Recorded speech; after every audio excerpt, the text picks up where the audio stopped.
합니다. 생일 축하합니다. 김프로님 난생 처음 예수 영접 축하해요. 예, 12월 27일 날 제가 좀 더 카페만 아니었으면 더 크게 이렇게 하려고 했는데 못해서 오늘 했습니다. 12월 27일 날 우리가 평생 이제 선생님의 태어난 날 말고 영적 생일을 축하하자. 그래서 달력에 서로 이제 계속 입력을 하자라고 얘기를 했죠. 그리고 돌아오셔서 이제 며칠 동안 어떠셨어요? 좀 변화가 있으셨을까요? 아직 잘 모르시겠죠. 그래서 저에게는 김프로님보다 더 기쁜 마음으로 연말 또 오늘 새해 1월 1일이 정말 며칠 동안 어떻게 하면 김프로님의 그 탄생을 잘 할 수 있도록, 아이가 태어난 게 중요한 게 아니죠. 잉태되었다가 나왔는데 그때가 이 세상과의 여는 문인데 정말 잘 이렇게 보호되어야 되는데 어떻게 하면 그렇게 할 수 있을까요? 정말 많이 고민했습니다. 그러던 중에 제가 옛날에는 이렇게 성경책을 큰 것들을 선물했어요. 그랬는데 그러고 난 뒤에 교회를 가셔도 내용을 잘 모르니까, 말이 어려우니까 잘 안 읽게 되었어요. 그래서 제가 김프로님과 복음을 전하고 마지막에 제가 성경책을, 신약 성경에 있는데 그 요한복음이라는 성경책이 있다. 그리고 꼭 매일 한 장씩 읽으시라 라고 얘기했죠. 근데 또 생각해 봤어요. 매일 한 장 읽는다고 해서 잘 이해가 되지 않으면 그 끝까지 할 수 있을까? 그래서 제가 5분 속독반을 만들었습니다. 저 골프는 못하지만 김프로님 처음 했을 때가 매우 중요하잖아요. 그래서 그 인생의 난생 처음 시작하는 데 있어서 제가 조금이나마 도움을 드리고자 했습니다. 요한복음. 근데 왜 많은 성경 중에 요한복음이에요? 라고 얘기를 할 때 예수님의 제자 중에 12명의 제자가 있지만 마태복음이라는 성경책을 쓴 분과 요한복음이라는 성경을 쓴 분이 예수님의 직접 3년 동안 함께 먹고 마시고 그 모든 이야기들을, 그리고 특히 요한은 이 사도 요한이라고 하는데 이 요한 선생님은 바로 예수님이 십자가에 돌아가시기 그 십자가의 선상에서 바로 앞에서 마지막까지 다 본 분입니다. 그래서 예수님이, 우리가 성경책을 이렇게 잘 모르겠는데 그러면 도대체 이 성경 66권이라고 하는데 이 성경책들의 내용은 뭐예요? 뭘 얘기하려고 하는 거예요?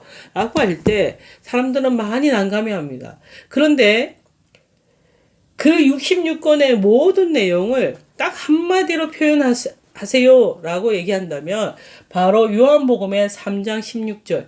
이건 나중에 교회 다니시게 되면 너무나 많은 사람들이 이 성경 구절을 이야기하실 것입니다. 정말 중요한 성경 구절입니다. 그런데 그 66권의 수많은 이야기를 딱 몇 줄로 표현할 수 있을 만큼 대단히 놀라운 분입니다.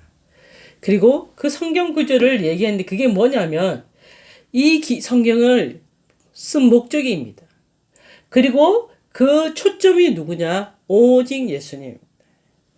그래서 선교지나 제가 외국인들은 본래 예수님의 설명을 할 때 가장 먼저 요한복음을 한다라고 이야기를 했죠. 그럼 좀 더 구체적으로 설명해 드릴게요. 요한복음의 목적, 이 쓴 목적이 뭐냐면 하나님이 세상을 이처럼 사랑하사 독생자를 주셨으니 이는 그를 믿는 자마다 멸망하지 않고 영생을 얻게 하려 하심이라 라고 해서 영생을 얻게 하려. 김프로님이 저에게 했죠. 왜 복음을 듣고 싶어 하세요? 천국을 가고 싶다는 마음이 들었어요. 그게 너무나 귀한 마음입니다.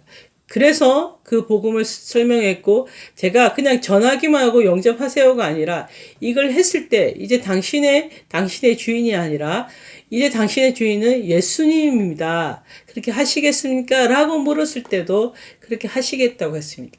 그때부터 당신에게는 새로운 생명, 영원한 생명이 당신 속에 들어왔다는 것이죠. 이걸 알게 하려 하기입니다. 저는 그것을 머리로만 아는 게 아니라 이제 느끼게 하고자 이 인문 길을 이제 쓰기로 한 것, 설명하기로 한 것이죠. 그런데 마태, 마가, 누가복음이라는 성경이 있어. 처음에 생소한데요. 그냥 제가 설명만 하는 겁니다.